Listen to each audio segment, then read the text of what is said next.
सांगली सातारा स्थानिक स्वराज्य संस्था विधान परिषद निवडणुकीची रणधुमाळी सुरू असतानाच महायुतीमधील अंतर्गत धुसफूस आता उघडपणे चव्हाट्यावर आलेली आहे।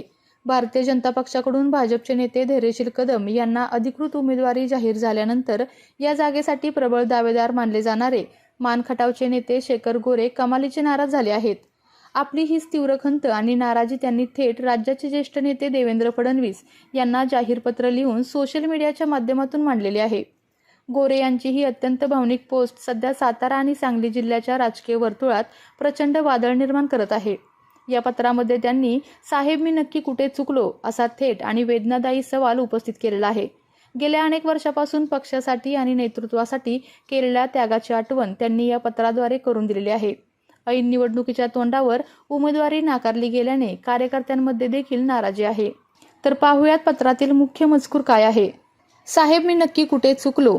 आपल्या सांगण्यावरून गेल्या 13 वर्षाचा राजकीय संघर्ष संपून तुम्ही दिलेल्या जाहीर आश्वासनावर विश्वास ठेवून तुमच्या भाजपच्या विधानसभेच्या उमेदवाराला जाहीर पाठिंबा देऊन प्रचंड बहुमताने निवडून आणले।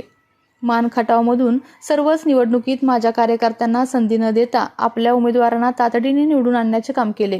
याचे साक्षीदार माझी मान खटावची जनता आहे। आपण शब्द पाळणारा नेता आहात हे ऐकून होतो, पण आज प्रत्यक्षात अनुभवले।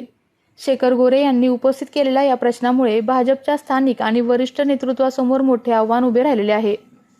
आपल्या तालुक्यातील जिल्ह्यातील बातम्या सर्वप्रथम पाहण्यासाठी आजच सातारा न्यूजला YouTube चॅनलवर सबस्क्राईब करा, लाईक करा, शेअर करा आणि बेल आयकॉन प्रेस करायला विसरू नका।